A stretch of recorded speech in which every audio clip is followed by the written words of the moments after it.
የኢትዮጵያ ፕሪሚየር ሊግ 10ኛ ሳምንት ጨዋታዎች ዛሬ መደረግ ይጀምራሉ። በኢትዮጵያ ዋንጫ ውድድር ምክንያት ተቋርጦ የነበረው ሊግ ዛሬ በ3 መርሃ ግብሮች ሲጀመር በነጥብ ተቀራራቢ ቡድኖችም ይጫወታሉ። አዲስ አበባ ላይ ባህር ዳር ከተማ ከሽረ ምድረ ገነት ይጫወታሉ። በአንድ ነጥብ ልዩነት መቀመጣቸው የደረጃ ለውጥ የሚያስከትልም መርሃ ግብር ነው። በመጨረሻዎቹ 4 ጨዋታዎች ሳምንታት ጥሩ መሻሻል ላይ ያለውና 8ኛ ደረጃ የሚገኘው ምድረ ገነት ሽሬ ወደ ሊጉ አናት ሊያስጠጋቸው የሚችል ድል ለማግኘትም የሚታትሩበት ነው። የጣና ሞገዶቹ በአንድ ነጥብ ከፍ ብሎ የተቀመጠውን የዛሬ ተጋጣሚያቸው ማሸነፍ ካሉበት 11ኛ ደረጃ እስከ 5ኛ ደረጃ መሻሻል ያስገኝላቸዋል። በመሆኑም ተጠባቂ መርሃ ግብር ነው። ቡድኖቹ በሊጉ 4 ጊዜ የተገናኙ ሲሆን ባህር ዳር ከተማ 2 ጊዜ እንዲሁም ምድረ ገነት ሽሬ ደግሞ 1 ጨዋታ አሸንፏል። ጨዋታው 9 ሰዓት ሲል ይጀምራል። አዳማ ላይ 2 ጨዋታዎች ዛሬ ይደረጋሉ። ኢትዮጵያ ንግድ ባንክ አርባ ምንጭ ከተማ 9 ሰዓት የሚደረግ ሲሆን በመካከላቸው ያለው የነጥብ ልዩነት 3 ብቻ መሆኑ ትኩረት እንዲያገኝ አስችሎታል።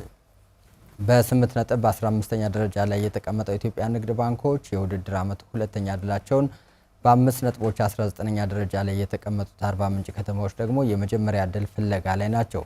12 ሰዓት ሲል ደግሞ በውጤት ማጣት የሚገኙት መቀሌ ሰባ እንደርታና ሀዲያ ሆሳዕና ይጫወታሉ።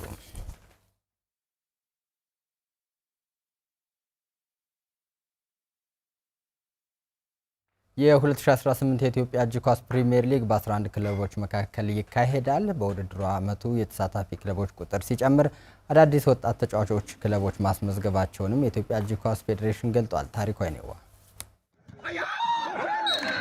የኢትዮጵያ እጅ ኳስ ፌዴሬሽን የ2018 የኢትዮጵያ እጅ ኳስ ፕሪሚየር ሊግ ውድድርን ለማስጀመር ዝግጅቱን ማጠናቀቁን ገለጸ። የፌዴሬሽኑ ጽሕፈት ቤት ኃላፊ አቶ ሞላ ተፈራ በዘንድሮው ውድድር የተሳታፊ ክለቦች ቁጥር በአንድ መጨመሩንም ገልጸዋል። ለ10ኛ ዓመት የፕሪሚየር ሊግ ውድድር ላይ ደርሷል። በዚህ ውድድር ላይ እንግዲህ በቂ ዝግጅት አድርገናል ብለን እናስባለን።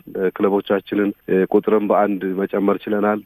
አቋርጦ የነበረው የድሬዳዋ ከተማ እጅ ኳስ ክለብ ወደ ውድድሩ ተመልሷል። 11 ክለቦች ሆነውልናል። እንግዲህ በዚህ ዓመት ውድድራችን በ3 ከተማዎች አንደኛ ዙር 2 ከተማ ላይ እንደዚሁ ሁለተኛ ዙር በ2 ከተማ ላይ ይካሄዳል ማለት ነው። የመጀመሪያው ውድድር አዲስ አበባ ከተማ ላይ ከታህሳስ 18 እስከ 27 ከአንደኛ እስከ 4ኛ ሳምንት ውድድሮችን እናደርጋለን ብለን ፕሮግራም ወጥቶ ከክለቦች ጋር ውይይት አድርገን የጋራ አድርገን ተለያይተናል። ባለፈው ዓመት መላ ኢትዮጵያን ጨምሮ ተቋርጠው የቆዩ ውድድሮች በመከናወናቸውም አዳዲስ ወጣቶችን ክለቦች ማስመዝገባቸውን የገለጹት ጽሕፈት ቤት ኃላፊው ለእጅ ኳስ ተጫዋቾች የሚከፈለው ክፍያም እየጨመረ መምጣቱን አመላክተዋል። ሁሉም ክለቦች አዳዲስ ወጣቶችን አካተዋል። ያለፉት የተለያዩ ተወዳዳሪዎች ተጫዋቾች በአቅምም በእድሜም ያው እየተቀነሱ የመጡበት ሁኔታ ላይ ነው ያለውና አዳዲስ ወጣቶችን አዳዲስ ታዳጊ ወጣቶችን አካተው ወደ ውድድር የመጡበት ሁኔታ ላይ ያለው በአብዛኛው በሁሉም ክለቦች ማለት ይቻላል። ነባሮቹን እንደ መጋቢ አድርገው አዳዲስ ወጣቶችን የመቅጠር በደሞዝም ደረጃ የተሻለ ደረጃ እየደረሱ ያሉበት ሁኔታ ነው ያለው በአብዛኛው ክለቦችም። ከዚህ በፊት የነበረው ምንድነው እርስ በርስ የመቀማማት ነበረ። በምዝገባም አሁን ባለው የውል የመዋዋል ሁኔታም እኛም ጋር የመጡ ዝርዝሮችን ስናይ በየክለባቱ አዳዲስ ወጣቶች ተካተው ያሉበት ሁኔታ ነው ያለው። ፌዴሬሽኑ የእጅ ኳስ ስፖርትን በመላ ኢትዮጵያ ለማስፋፋት እንዳቀደ ሲገልጽ ተጨማሪ ክለቦችን ለመመዝገብ ጥረት እያደረገ ይገኛልም ተብሏል። የተተኪዎች መዳረሻን ማሳያ ክለብ ነው። የክለቦች ቁጥር ሲጨምር ደግሞ እነዛ በስልጠና ላይ ያሉ ታዳጊዎች መዳረሻቸው ሰፊ መሆኑን የሚያሳይበት ሁኔታ ነው ያለው። በሀገርም ደረጃ እንደ እጅ ኳስ ፌዴሬሽን የክለቦች ቁጥር በጨመረ ቁጥር የተሳታፊዎች ቁጥር ስለሚጨምር እድገቱን የሚያሳይበት ሁኔታ ነው ያለው። በዚህ ዓመት እንደውም 2 እንዳልነው የሀዲያ እጅ ኳስ ክለብም እንቅስቃሴ እያደረገ ወደዚህ ውድድር ሊገባ መጨረሻ ደረጃ ላይ ደርሶ ነበረ። ምናልባት የፋይናንስ እጥረቶች ትንሽ ስለገጠሙት ወደ ኋላ ላይ ያደረገበት ሁኔታ ነው ያለው። አሁንም ግን ተስፋ አንቆርጥም። ሌሎችም ክልሎች ላይ ይህንን ስራ እየሰራን ያለ ነውና የክለቦች ቁጥር መጨመር የስፖርቱን እንቅስቃሴ እድገት ከፍ የሚያደርግበት ሁኔታ ነው ያለው ቅድም እንዳልከው። ስለዚህ እሱን ስራ አጠናክረን እንቀጥላለን እንደ ፌዴሬሽን። አቶ ሞላ ተፈራ የፕሪሚየር ሊጉን ውድድር ከታላላቅ ተቋማትና ድርጅቶች ጋር በማስተሳሰር ገቢ ማመንጨት እንዲችል ስራዎች እንደተጀመሩም ለአሚኮ ተናግረዋል። አዲስ የስራ አስፈጻሚ የተዋቀረበት ዓመት ነው። በዚህ ዓመት አንዱ ትልቁ አጀንዳው አድርጎ የተወያየበት ይሄንን ነው። ስፖርታችንን መሸጥ ትልቅ ነገር ነው። ስፖርቱን ስታስተዋውቅ ስፖርቱ ወደ ህብረተሰቡ እየገባ ሲመጣ ይህንን ስፖርት ሊያሳድጉ የሚችሉ ጥቅም ሊያስገኙ የሚችሉ አጋዥ ድርጅቶች የሚመጡበት ሁኔታ ራሳቸው መንገዱን ይዘው ይመጣሉ። ምናልባት ያንን እያሳካን ያለንበት ሁኔታ ነው ያለው። በዚህ ዓመት በተወሰነ መልኩ ስፖርቱን የሚደግፉ በርካታ ባለሀብቶች፣ በርካታ ድርጅቶች እየመጡ ያሉበት ሁኔታ ነው ያለው። ያንን ነገር ምናልባት አሁን የመጣው ስራ አስፈጻሚ እንደ አንድ አጀንዳ አድርጎ ይዞታል። የ2018 የኢትዮጵያ እጅ ኳስ ፕሪሚየር ሊግ ታህሳስ 18 በአዲስ አበባም ይጀምራል።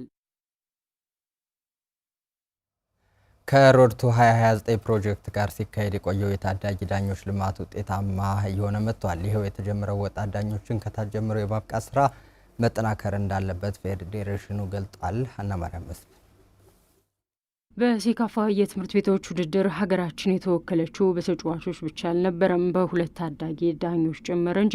ከኦሮሚያ ክልልና ከአማራ ክልል የተገኙ ሲሆን ጥሩ ቆይታ ማድረጋቸውንና ከሴካፋ የተሰጣቸው ግብረ መልስም ጥሩ መሆኑን ፌዴሬሽኑ ገልጧል። ከዚህ በፊት እንግዲህ ስራዎች ስላልተጀመሩ በእድሜ ትልልቅ ዳኞች ነበረ የምንልከው። ከሁለት ዓመት ወዲህ በተለያዩ ቦታዎች የዳኛ ፕሮጀክቶችን ጀምረናል። 2016 ክረምት ላይ የመጀመሪያውን የስልጠና ጣቢያ ላውንች ያደረግነው ሸኖ ላይ ነበረ። ከዛ የመጀመሪያው ቦታ ላይ የተገኘ ልጅ ነው ማለት ነው። ለአከማርያም ማለት አና ደመቀ ደግሞ ከደብረ ብርሃን እንደዚሁ የተገኘች ልጅ ነች። ለሴቶች ብቻ ባዘጋጀ ነው የዳኝነት ኮርስ ኢንስትራክተር ሊዲያ ታፈሰነች ስልጠናውን ሰጥታ ያው ሪከመንድ አድርጋት ወደዚህ የመጣቸው አሁን ሂደውን በነበራቸው አፈጻጸም ሴካፋ ሪፍሪ ኮሚቴ በጣም ምስጋና ያገኘንበት በእድሜ ደረጃ ከሌሎቹ አንጻር በጣም በኤርሊ ኤጅ ላይ የመጡ በብቃት ደረጃም ደግሞ ጥሩ ፐርፎርማንስ የነበራቸው ልጆች እንደሆኑ ነው ያገኘነው ፊድባክ የሚያሳይ። ከደብረ ብርሃን የተገኘችው ሀና ደመቀ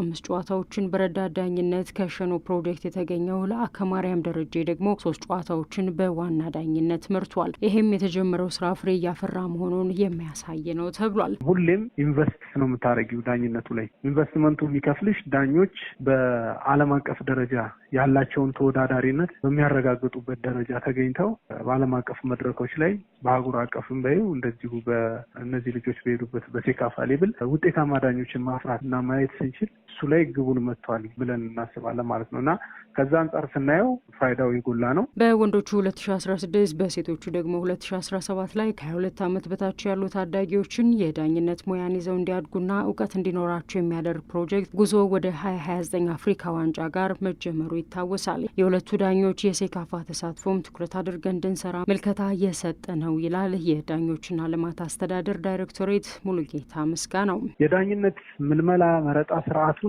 ቶታሊ ቀይረዋል። ከባለፈው 2017 ዓመተ ምህረት ጀምሮ ወደ 17 አካባቢ ቦታዎች ላይ በአፍሪካ ደረጃ በዓለም አቀፍ ደረጃ ዳኛ የሚሆንበትን ስልጠናዎችን የሰጠ ነው። በተለይ ደግሞ በ17 በ18 ዓመት። ስለዚህ አሁን በየትኛውም የኢትዮጵያ አቅጣጫ በየትኛውም የኢትዮጵያ ክፍሎች ላይ የሚሰጡ ስልጠናዎች በሙሉ እድሜን መሰረት ያደረጉና በእድሜ ገደብ ብቻ የሚሰጡ የኢትዮጵያ እግር ኳስ ፌዴሬሽንም በዚህ መንገድ ብቻ ሰርቲፋይ የሚያደርጋቸው ሰልጣኞች ናቸው ያሉት።